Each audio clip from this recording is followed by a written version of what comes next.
Olá pessoal, tudo bem? Eu sou Estevão Secato e começa agora mais um episódio do Virando a Mesa, hoje com Tércio Carvalho, sócio fundador da For Infra, uma empresa que atua na área de infraestrutura, principalmente para portos, né, e logística, setor de transportes. Também foi CEO do Porto de Santos, Porto de São Sebastião, engenheiro naval, politécnico. Tércio, obrigado pela sua presença no programa. Eu que agradeço, Estevão, e aqui vamos conversar para os nossos ouvintes aqui, os nossos espectadores apreciarem o mercado da infraestrutura. Perfeito. Ô Tércio, conta um pouco da sua história, que é bem ampla, né? bem longa nesse setor, diversificado, e um pouco do que você viveu de desafio de empresas que atuam no setor de infraestrutura. Tá, então é assim, bom, a gente fez poli junto, né? Naval, e de lá para cá eu passei pela área de planejamento, né, territorial, planejamento de setorial também, e pela área ambiental, né? Que aí eu tive uma crise no começo da carreira, porque assim, pô, sou engenheiro naval, tô indo para a área ambiental, né? Mas foi super importante, porque hoje um dos principais pontos críticos na infraestrutura é a questão ambiental, né? São as licenças ambientais, a disputa com o Ministério Público com relação à licença social para operar. Então, foi um aprendizado que eu carrego até hoje na carreira da infraestrutura. Essa área ambiental foi no governo do Estado de São Paulo? Foi no governo do Estado de São Paulo, né? Eu assumi a área de planejamento ambiental da Secretaria de Estado do Meio Ambiente. Foi quando a gente executou a primeira avaliação ambiental estratégica para as atividades portuárias e industriais da cadeia offshore, para todo o litoral paulista. Isso serviu de referência para outras avaliações estratégicas ambientais, obviamente, no resto do país, né? Eu ouso dizer que foi a primeira avaliação ambiental estratégica do país, foi feita já na indústria naval. E, obviamente, na portuária. Porque tem um impacto grande também, né? Tem, porque, na verdade, assim, o porto é uma cidade, né? Então, a gente até pode batizar o setor portuário sustentado em cima da economia portuária, né? Então, não é só movimentar carga do armazém para o navio. Existe uma cadeia de valor mundial e que o porto é um nó dessa cadeia. Então, de qualquer fábrica que você pense, até um retail, ou um fulfillment, como a Alibaba, como a Amazon, o Mercado Livre, dependem do porto, né? Então, a gente fala, só para o nosso espectador entender, na cadeia de valor, né, da logística, você tem o que a gente chama da part of logistics. Então, do 1PL até hoje se fala em 5PL, né, o 5º PL, que seriam as startups, as empresas de estratégia de como atuar no setor logístico. Que, né? É o last mile, ou não tem nada a ver? Não. Ele usa a camada de inteligência artificial, a camada de processos preditivos para que os operadores logísticos tomem decisão. Tá. Né? Então, e essas startups se encaixam muito bem nesse segmento. Mas o 1PL é justamente o dono da carga, né? Aí você vem para o carrier, né? Para o dono do navio, ou dono do avião, ou da frota de caminhões. Depois você entra na operação logística, os terminais, a intermodalidade, e você vai indo até um armazém da Amazon, né? Então, toda essa cadeia, existem relações entre elas, né? Tanto de contratar como ser contratado. Mas, no final, assim, se você olha para essa cadeia e entende onde estão os problemas, os gargalos, é onde você ganha dinheiro, porque é muita impedância que tem entre você produzir um sapato e colocar ele na prateleira de um shopping ou de um e-commerce e chegar na casa do consumidor final. Agora, um dos mais importantes, obviamente o porto tem um papel fundamental. É o elo. 95% do comércio internacional passa por porto. Tanto que na pandemia, uma das grandes preocupações era a paralisação do porto, né? Das atividades portuárias. Porque ia parar o Brasil. E muitos portos pararam. No caso do Brasil, não. Tá? O setor portuário brasileiro, ele foi exemplar durante a pandemia. Não parou. Não parou, né? Então, eu estava à frente da Autoridade Portuária de Santos, na época. O último protocolo sanitário que o setor portuário tinha era o do Ebola. Lembra o Ebola lá atrás? O Ebola foi em 95, um negócio desse. Era o último protocolo de epidemia, na verdade. Não era pandemia, era uma epidemia. epidemia. Epidemia. Que é mais controlado do mais que controlado pandemia. que a pandemia. Então, com a pandemia da Covid, houve a revisão dos protocolos portuários, deixamos os mais de 60 anos em casa, automatizamos muitas operações, escalas digitais ao invés de presenciais, enfim. Houve uma evolução e principalmente as empresas começaram a olhar o processo de automação. Fazer mais com menos ou fazer de forma mais digitalizada, né? E aí foi uma onda de digitalização de processos em todo o setor portuário. E foi fantástico, obviamente, né? A pandemia foi horrorosa, mas nesse aspecto de o Porto acelerar, bateu o recorde. Foi... Bateu o recorde. O Porto Santo bateu o recorde na pandemia. E é engraçado quando a gente fala de economia portuária, o município de Santos, com padaria fechada, manicure fechado, cabeleireiro, todos os serviços, rede hoteleira fechada, restaurantes fechados, aumentou a arrecadação. Aumentou a arrecadação do Porto. Por causa do Porto.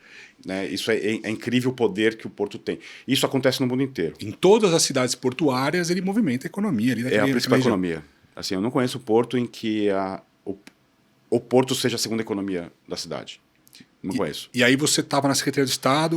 Não, nesse momento eu estava como presidente do Porto Santos. Ah, não, eu sei, mas assim, voltando à tua carreira lá. Estava no meio ambiente... E aí recebi o convite para assumir a presidência do Porto São Sebastião. Porto São Sebastião. Isso. Foi a primeira virada de mesa, né? Porque eu peguei o Porto com menos de 100 mil metros quadrados. Quando você fala 100 mil metros quadrados, é a área de manejo. De armazenagem. Era operacional, né?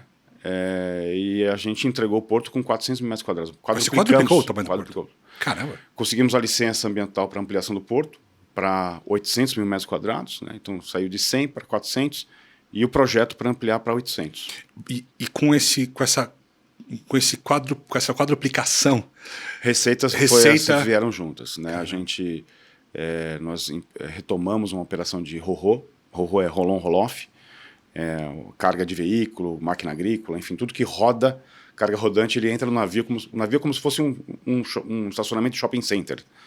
Então, toda a carga que roda, ela é estivada, né? Ela é apiada dentro do deck do navio.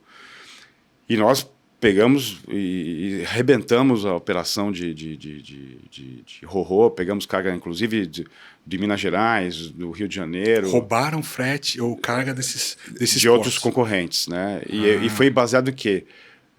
Um bom SLA, né? Um bom Service Level Agreement. Então, a nossa avaria era menos de 0,02%, enquanto o TEV de Santos, na mesma época, chegou a 6% de avaria. Nossa! Né? Então, e a avaria é um dos pontos críticos para a carga RoRo.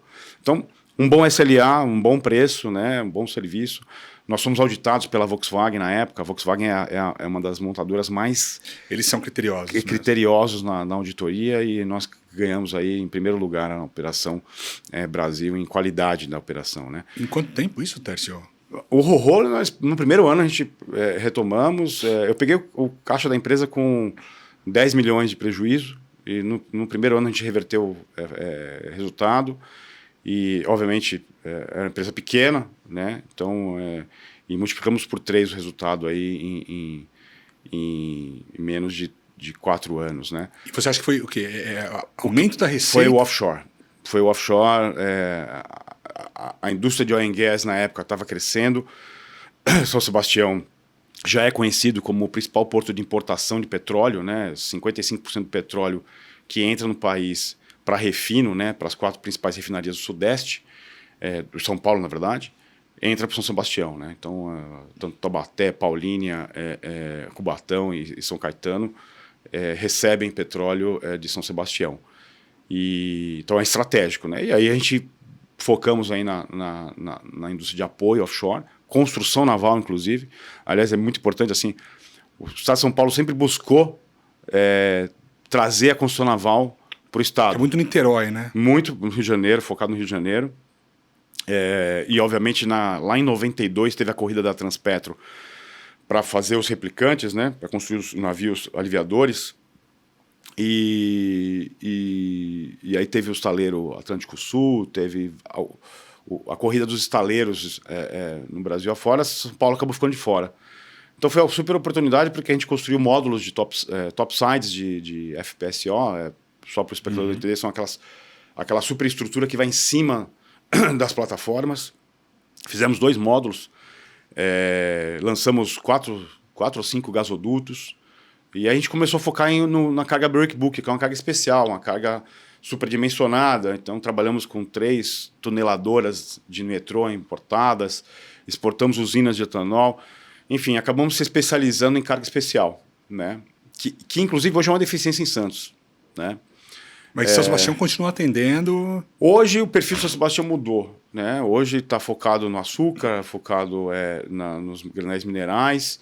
E o grande problema de São Sebastião, de fato, é a existência de um berço só, né? Inclusive está agora em estudo para fazer a concessão, o arrendamento do porto, né? Mas é importantíssimo que haja mais um berço, né? Eu brinco assim, quando eu estava como presidente, se tivesse que investir 20 centavos em algo, seria num novo berço. Como que é? O berço é o quê? É um lugar de atracar onde você atraca o navio. Isso. Né? O São Sebastião, essa questão ambiental, como é que foi? Foi uma negociação política pesada. Foi pesado. Eu lembro que a audiência pública do licenciamento, né?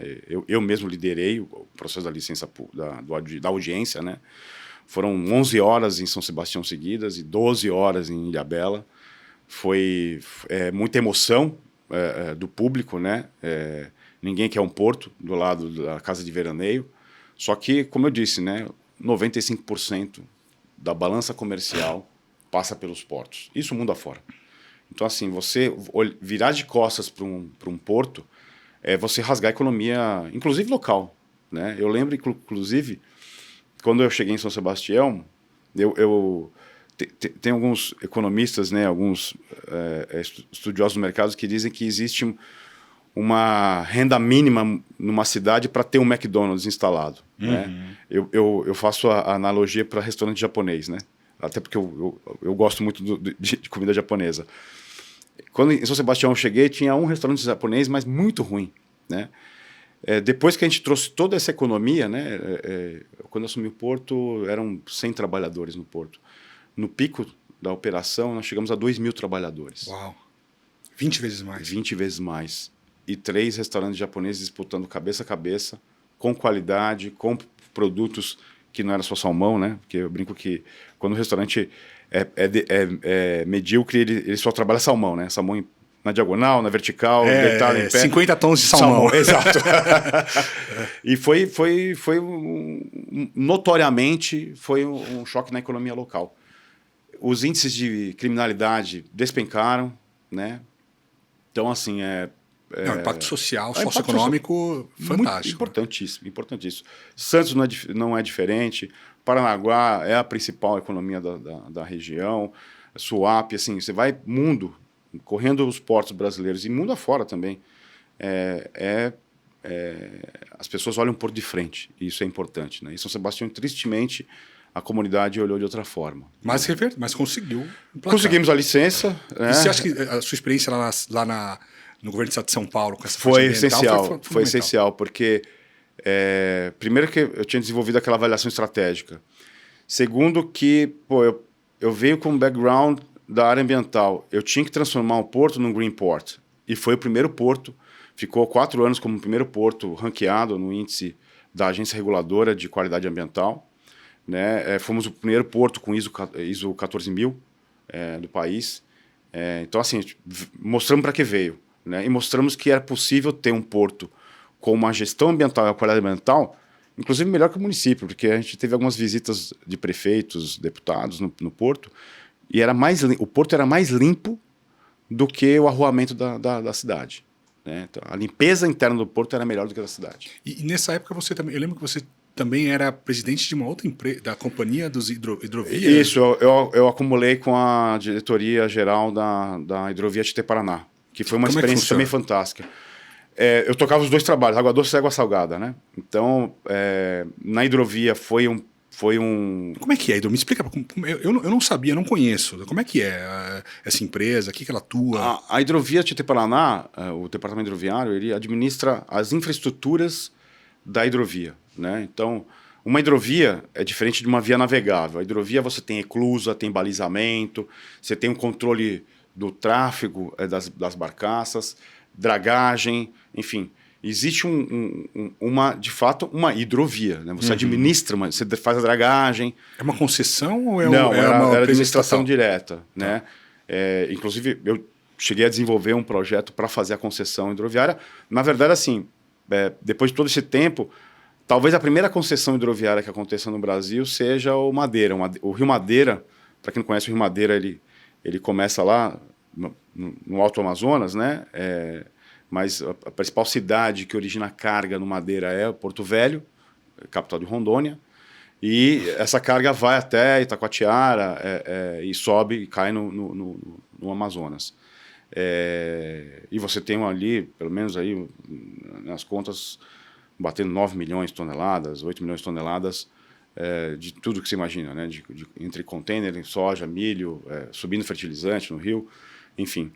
E o governo está no processo aí de concessão dessa hidrovia, ou seja, entregar na mão de um privado um ativo, esse privado vai fazer a dragagem, fazer o balizamento, tem uma série de serviços para transformar uma via navegável numa hidrovia, né? E falando, né, do Virando a Mesa, São Sebastião foi essa história que eu posso trazer. Na hidrovia a gente enfrentou uma seca muito violenta em 2014. Né? Todo mundo lembra. Foi aquela seca que secou as represas. Parou a hidrovia, inclusive.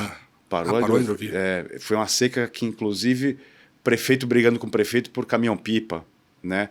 Teve uma briga entre o governo do estado de São Paulo e o governo do Rio para puxar a água do Capivari, né? Que para quem não conhece, São Paulo, Rio, Minas, ali na Mantiqueira, você tem o alto da Mantiqueira, você tem um conjunto de reservatórios ali que distribui água para os 3 estados. São Paulo pediu para bombear a água do lado do rio para não colapsar a região metropolitana de São Paulo, né? Houve problemas com a agricultura, problemas de abastecimento de água em todos os municípios ao longo do Tietê, né? A aquicultura, né? Para quem não conhece, lá na foz do rio Tietê, quando ele cai no Paraná, você tem uma economia muito forte na região ali Ilha Solteira, os municípios da região têm uma grande produção de peixe em tanques. A água desceu tanto que colapsou também a produção de peixe, né? Então foi uma seca pesada e, obviamente, a navegação sofreu junto, né? Então por mais que a gente tivesse a chave de braço com o órgão nacional do sistema elétrico, né, que faz o gerenciamento de todos os reservatórios de forma conjunta, a gente sofreu o colapso da hidrovia. Hoje tem obras em andamento, né, para não sofrer uma nova seca a parada da hidrovia, mas o transporte hidroviário ele é muito importante para o país. Obviamente, ele é mais presente no norte, né, no Arco Norte, então ali na região de Miritituba, Itaituba, né, conectando toda a carga do Mato Grosso até Santarém, no Pará. É um modal importante. E não precisa dizer, né, no próprio Amazonas, até Tabatinga, que faz fronteira com o Peru, com a Colômbia, você tem transporte hidroviário, né? E nós tivemos uma seca ano passado de novo, no Arco Norte, em que o porto de Manaus, tanto o terminal de Chibatão como as superterminais, ficaram quase 3 meses sem operar um container. 3 meses. Imagina, 1/3 do ano, 1/4 do ano você sem operar um ativo. E a economia continua. Sim, né? sim, então sim. foi um problema. Tivemos que ser criativos, né, o nosso setor. Houve o transbordo de container em Vila do Conde, no Pará, e os containers subiram e desceram de barcaça, né? Ou seja, os navios não entravam, mas as barcaças navegavam. Então, é a redundância, né? Uma redundância. Exato. É o plano B, né? As contingências. E é engraçado porque, assim, virar a mesa hoje, eu entendo que seja se antecipar as questões climáticas, quando a gente fala de operação portuária, né? O Porto de Santos, ele foi ranqueado nos principais portos de risco climático. Sabia disso. Isso, E existem riscos climáticos distintos para cada porto, né? Nós tivemos esse evento no Rio Grande do Sul, que foi devastador, né? Impactou a questão portuária também, não foi só a cidade, o aeroporto, enfim. A base de distribuição da Transpetro em Canoas também colapsou, né? Vai ter construído zero, né? Então, assim, foi uma catástrofe de grande magnitude. Agora, só um parênteses aqui para essa catástrofe específica. Existiam estudos de que esse era um risco também de acontecer. E, obviamente, pô, assim, você fala, é um risco, tá mapeado ali, mas o governo não dá tanta atenção. Porque também, se for dar atenção a todos os riscos, você vai... Como é que você faz essa gestão, né? Até que ponto é materializável esse risco? Porque também eu acho muito fácil chegar e falar, pô, já sabiam, por que não fizeram nada? Por outro lado, não sei se é tão... tem toda a parte de alocação de verbas, tem os orçamentos pré-definidos, as pessoas têm... Os governantes, eles têm as diretrizes orçamentárias, eles não podem sair gastando. Né? Então, não sei como é que funciona. Cara, assim, existem várias técnicas, né, de você fazer a gestão do risco, análise Monte Carlo, enfim... fazer a velha SWOT e dali você tirar quais são os riscos principais para um ativo de infraestrutura, né? E podemos exemplificar o setor portuário per si. Você vai atuar, obviamente, naqueles que chama de risco fatal, né? Ou seja, se acontecer, eu perco o ativo. E você vai deixar os menores riscos por último, né? Pelo menos é a escolha de Sofia, né? O que você prioriza em termos de gestão de risco. Mas o que aconteceu no Rio Grande do Sul foi de dimensões de fato catastróficas, né? Por mais que pudesse esperar um índice de chuvas, como já aconteceu em Itajaí. Itajaí foi 2000, se não me engano, foi 2008 ou 2018, não me lembro. Eu lembro que era final 8. Uhum. Itajaí, houve aquela catástrofe que veio da montanha, né? Da região montanhosa. Muitas pessoas ficaram sem casas. Itajaí foi lá em... Itajaí, Santa Catarina. Tá, no Rio Itajaí. A quantidade de água, quando chegou na foz do rio, foi tamanha que ela destruiu um berço do cais público da parte de Itajaí, né? Uma margem é Itajaí e a outra margem Navegantes, né? Onde está Porto Naves, que inclusive está em reforma agora, né? Só que lá houve uma catástrofe, mas pô, foi um berço, né? Impactou... bloqueou a economia, mas move on, né?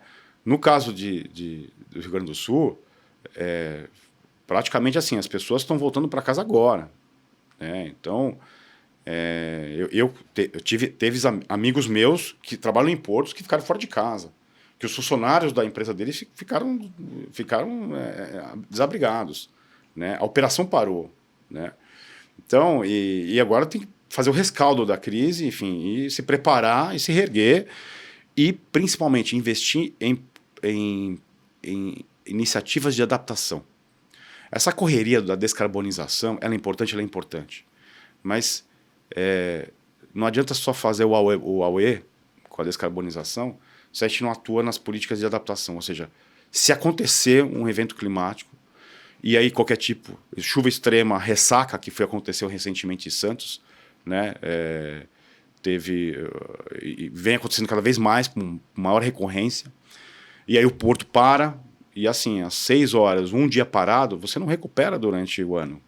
Você parou um dia, colapsou. Um dia já você perdeu um dia de operação, né? Então, imagina um porta-container que tem uma rota descrita para chegar exatamente naquele momento e começa a atrasar um dia. Ele atrasa um dia num porto, atrasa no outro. E aí, quando ele chega no outro, ele não tem nem como atracar, porque já tem outro navio entrando. Exatamente, ali. Né? E aí ele fica na espera, né? E paga mais caro, né? Ou pior, né? Ou ele dá no show. Ele dá no show. Ele pula aquele porto para poder entrar no ciclo, na rota. Mas ele dando no show, ele paga também, né? Porque ele estaria ocupando. Na verdade, ele não paga para o porto, né? Na verdade, ele fica com a carga ocupando espaço, frete morto. Cara, é um sistema logístico bastante complexo. Sim. Pesquisa operacional na veia, né? E o mundo do container é incrível, assim, né? Eu acho que todas as cargas, né, têm a sua peculiaridade. Mas, assim, eu falei do Rio Grande do Sul com a chuva, né? Mas mencionei logo antes, Manaus ficou sem operar quase 3 meses por causa da seca.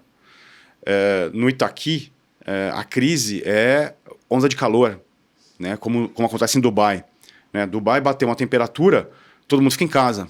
Né? Hoje, o Porto de Itaqui está fazendo um protocolo com os operadores portuários, com a autoridade portuária, para, se tiver uma onda de calor e bater uma certa temperatura, para a operação. Para cada parada de operação, seja chuva, seja sol, seja calor, seja vento, né? Seja ressaca, ciclones, etc., você está perdendo capacidade operacional. E essa capacidade operacional não estava antes medida. Então, quando você dimensiona um novo sistema operacional, né, isso para qualquer atividade econômica, vamos olhar para o porto, se eu tenho lá um berço para atacar, com um equipamento no costado, que vai fazer uma movimentação de X toneladas por hora ou X containers por hora, e eu tenho uma capacidade estática de armazenagem, e eu tenho um gate que tem uma capacidade máxima de expedição rodoviária ou ferroviária. Esse sistema, ele tem, no ceteris paribus, né, nas condições normais de temperatura e pressão, uma capacidade operacional, né, que é esse tripé operacional.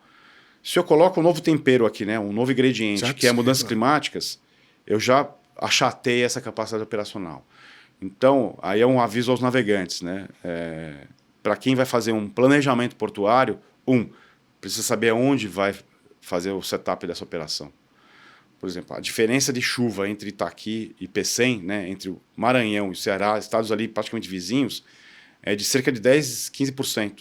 Chove mais no Itaqui, né, em São Luís, do que no Ceará.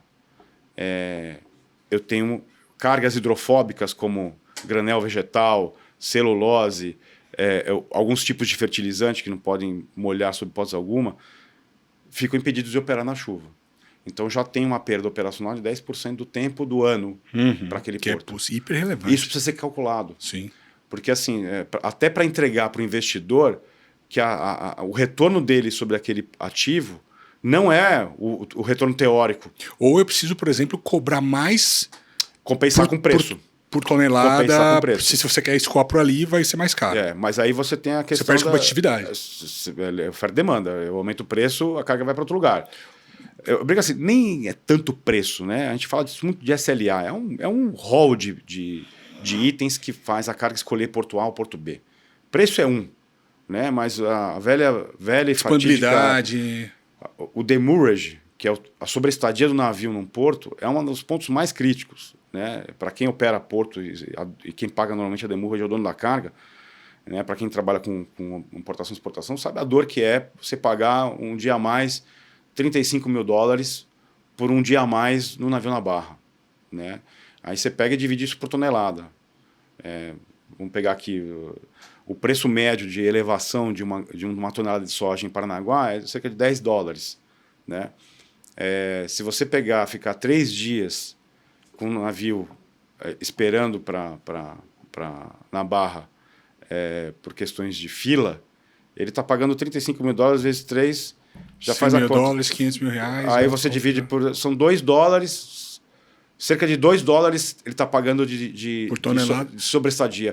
20% do preço dele de serviço já deixou na mesa por causa de fila. Ô Tércio, você quando você estava lá no... Você ficou quanto tempo em Porto São Sebastião? São Sebastião fiquei quase 7 anos. 7 anos. Foi quando eu saí, e aí eu pedi para sair, né? Eu falei, governador, eu preciso sair agora. Quem que era o governador? O Alckmin. Alckmin. Aí foi quando eu montei a Garim, que eu fui sócio fundador. Hoje é minha concorrente. Ah, é?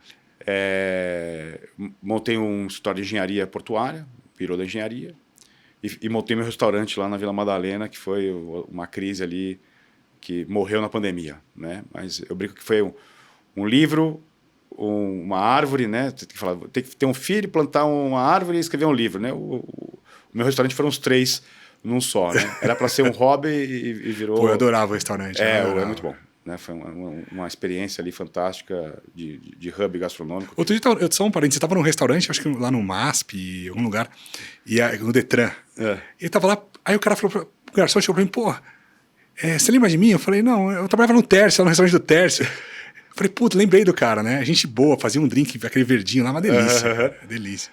E foi a experiência, né? Mas aí eu falei, não, agora restaurante só nos dos amigos e cozinho em casa com os Eu amigos. tinha o melhor dos mundos, eu tinha um restaurante de um amigo.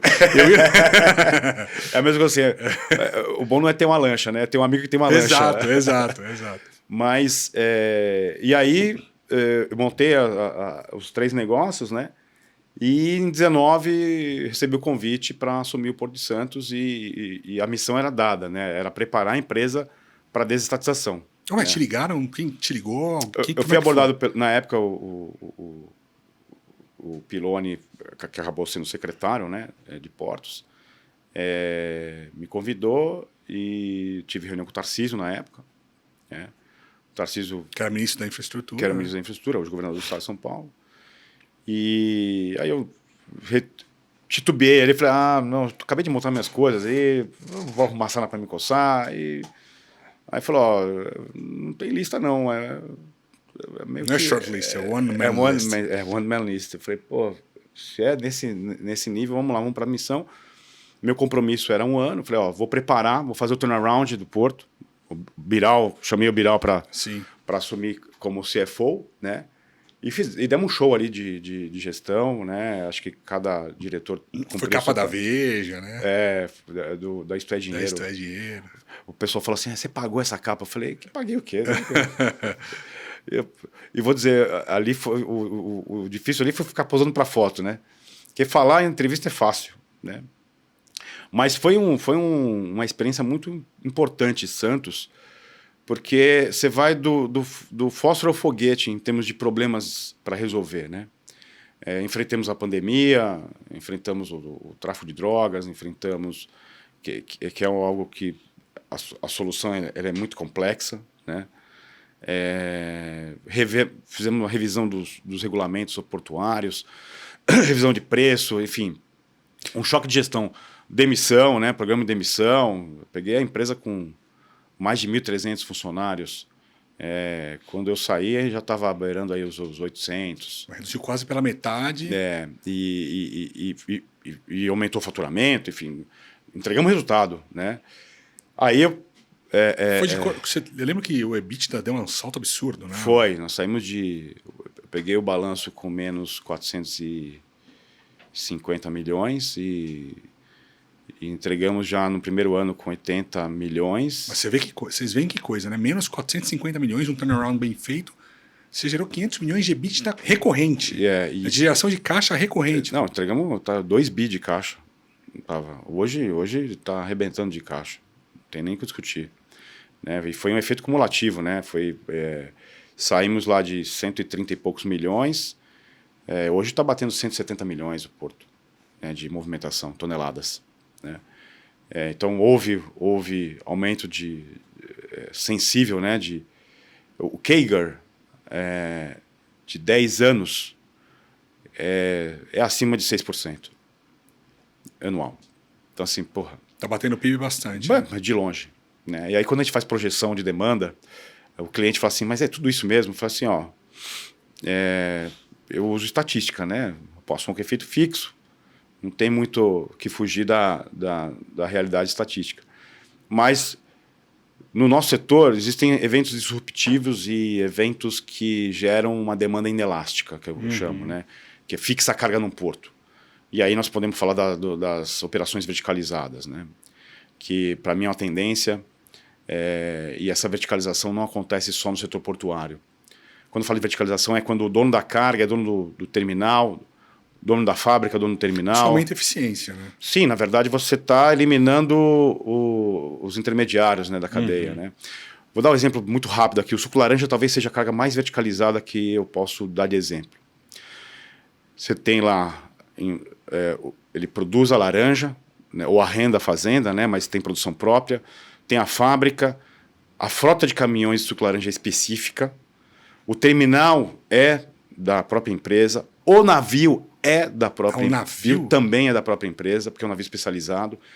E o terminal lá em Ghent, na Bélgica, que é a principal entrada de fruta, né, e de suco de laranja na Europa, né, pela Bélgica, ou em Roterdã também é arrendatário do terminal. Ou seja, não tem cadeia mais verticalizada que essa. pode falar do petróleo, pode falar do minério de ferro. Agora, no petróleo tem vários no minério de ferro, você tem o player da ferrovia, né? Então, mas a Vale, por exemplo, é uma empresa altamente verticalizada, não dá para negar. A Petrobras também. Sim. Né? A celulose... Mas não chega nesse ponto de ter o porto num outro país. Né? Ou ter o porto mas o armazém ali. Não, normalmente a Vale ela entrega já para o cliente final o minério de ferro. Né? Mas você vê como numa operação dessa você elimina os custos de transação, né? Primeiro ponto, e você tem segurança na distribuição do seu produto. Sim. Da laranja ao ponto de venda do outro lado. A mesma acontece no mercado de container, né? Então você tem armadores de containers que são donos dos navios e são donos de terminais também. E hoje sobem na cadeia indo para os operadores logísticos. Olha que engraçado, hoje você tem a Amazon comprando avião, comprando container, o Alibaba fazendo a mesma coisa, o Mercado Livre também comprando seu avião. Isso aí vai um pouco contra aquela teoria de ecossistema, de vários players, né? Você está verticalizando e assumindo todo o risco operacional para dentro da sua empresa, né? Sim, mas ao mesmo aí você pondera, né? O que você acha que é risco operacional, o que é proteção do seu mercado. Sim. Quando os armadores de container começaram a comprar terminais e montar empresas de terminais e irem para a operação logística, foi justamente para não virarem os caminhoneiros do mar. Né? Porque imagina se os armadores ficam na mão de todos os terminais bandeira branca. Eu estou pagando tanto. Né? Aumenta.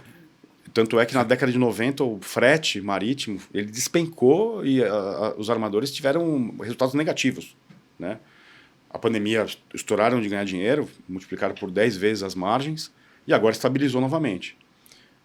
Mas hoje o transporte rodoviário no país está comoditizado. Né? Logística é uma commodity. Como é que você se diferencia? Com inteligência, né? Com tecnologia, com IA. Essa diferenciação ela te dá o poder de ser diferente, ter um posicionamento estratégico por pouco tempo, porque tudo é imitável. Sim, né? Rapidamente, cada vez mais rápido. A IA, hoje você tem vários provedores de IA. Né? Tudo bem que o ChatGPT, 4 inclusive, ele é a base de vários outros que compram dele a inteligência e embarcam nas suas ferramentas específicas. Né? Mas ele é o provedor. Né?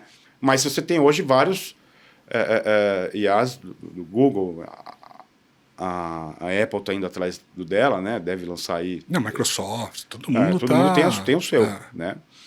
O próprio IBM, o Watson, né? Que começou essa história. E aí você tem os IAs especializados, né? O Watson para medicina, você tem um específico para a questão jurídica. Né? Eu tenho usado bastante o Copilot, o Professional, né? Tem o GPT-4 embarcado. E tem funcionado. Né? E na verdade, assim, não é que ele faz tudo para você, né? Ele te poupa tempo. Né? O que você faz em 3 horas, você faz em meia hora. Sim. Porque a tomada de decisão no final é de quem manuseia a ferramenta. Né? Os insights, a máquina não vai ter insight. Ela vai ler, vai codificar, vai te dar uma análise objetiva. O que você faz com aquilo é outra coisa. Comprar ou vender depende de outras análises, e não só de uma análise... a máquina nunca vai falar assim, compra ou venda. Não. Ela vai fazer uma análise objetiva. E conforme você saber, pergunta para ela. Né?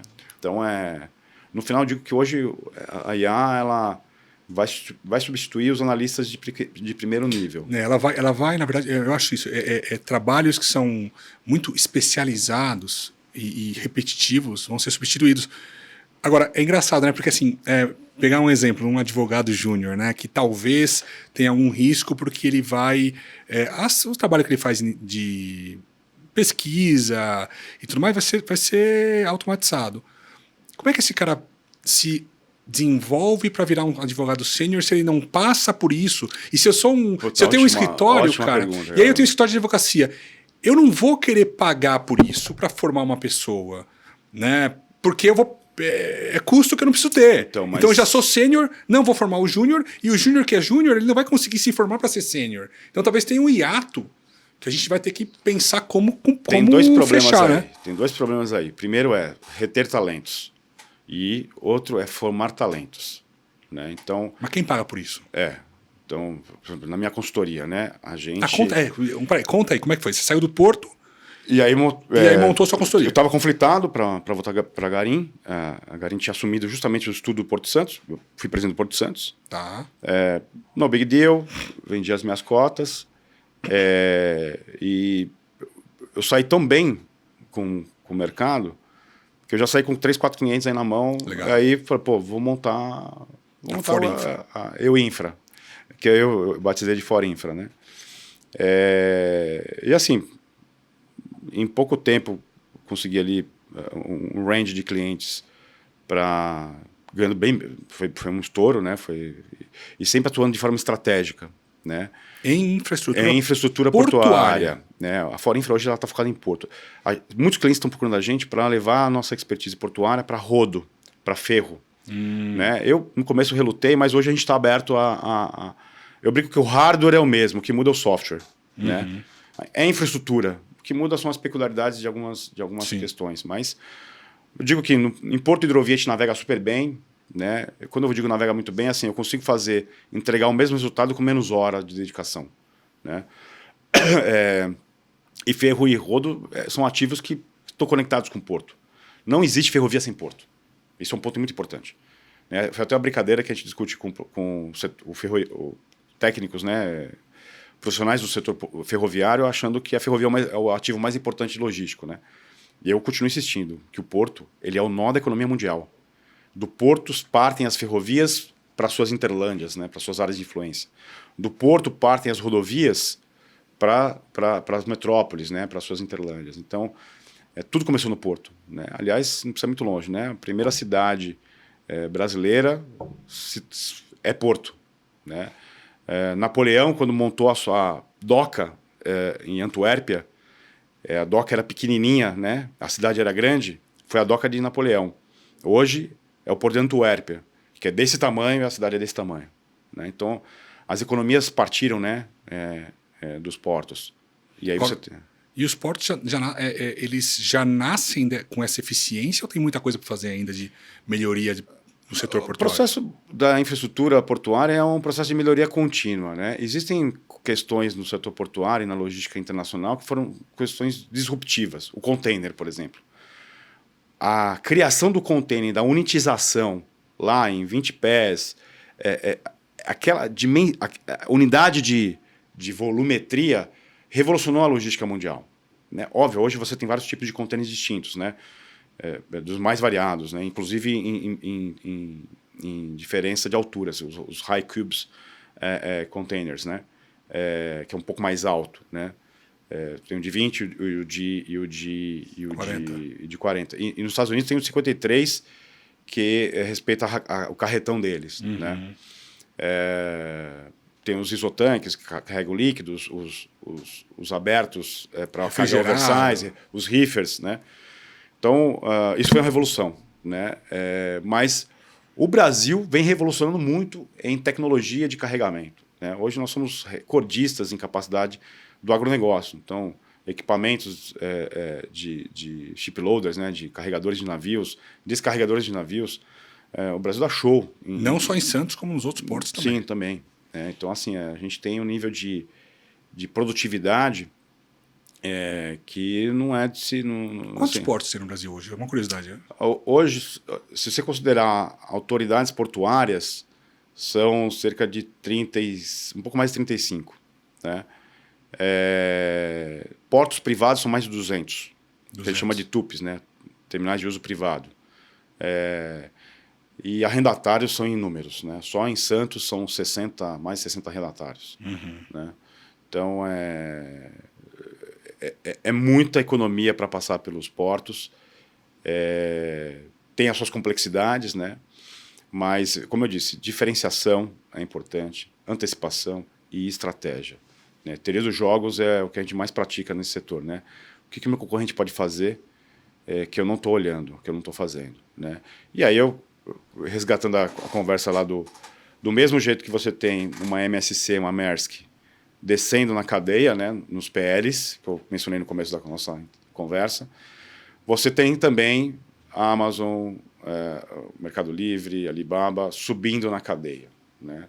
Então, adquirindo ativos portuários. Você fala assim, não é arriscado uma Amazon comprar um avião? Se ela tem volume, por que não? Né? Porque ela vai, se ela não tiver esse volume e ela tivesse que pedir, vou entrar num frete da Lufthansa ou num frete ela pode correr o risco de não cumprir com aquela prazo de entrega dela, que é um grande diferencial na Amazon. Exato. Né? Então, na verdade, assim, planejamento estratégico, né? A gente pode puxar para encerrar nossa conversa aqui, a Shell, né? A Shell foi uma das únicas petrolíferas que conseguiu sobreviver às crises do petróleo, porque ela tinha um planejamento baseado em cenários prospectivos. Eu falei assim, se um dia colapsar, aconteceu o que aconteceu com as crises do petróleo, como é que a Shell se reinventa, como é que ela sobrevive? E ela teve seus planos de contingência para passar por essas crises. Então, empresas que investem em planejamento estratégico, em cenários prospectivos, em estratégia, estão bem posicionadas. Né? Então, assim, não é um dinheiro mal gasto. Às vezes, obviamente, muitas consultorias, McKinsey, bem, ganharam muito dinheiro em cima desse posicionamento. E hoje, as estratégicas estão passando por uma crise hoje, né? A McKinsey, recentemente, ela fez uma demissão voluntária aí de, acho que, bastante gente, né? Acho que foram mais de 3 mil pessoas, dando aí quase 9 salários de bonificação. Então, e a questão da IA, ela vem para isso também, né? Eu não preciso hoje de 3 júniors numa equipe, num time de projeto, se eu tenho uma ferramenta... E outra, eu também não preciso de um PowerPoint de 300 slides. Não, a gente tem... Não existe isso mais, assim. Na minha cabeça nunca existiu. Mas tem cliente que ainda reclama, tá? Tem cliente que gosta de slide. É o tangível, né? Eu quero ver. Se trabalhou muito, tem 400 slides. Se trabalhou pouco, tem 50. Isso é um absurdo. Mas vai usar 10. Se usar os 10, né? Entreguei um projeto essa semana. O trabalho tem 160 charts. O sumário executivo tem 4. Pois é. O que eu vou mostrar são os 4. Se você quiser entrar no detalhe, eu abro o resto. Como construir aqueles 4. Mas o 1 million chart está aqui. É isso aí. Perfeito. Tércio, obrigado pela presença no programa. E, sempre um prazer conversar contigo aí. Cara, é um prazer imenso estar contigo aqui, Estevão, e espero que os nossos espectadores tenham gostado um pouco de conhecer o mundo portuário. Então, pessoal, muito obrigado. Nos vemos em breve.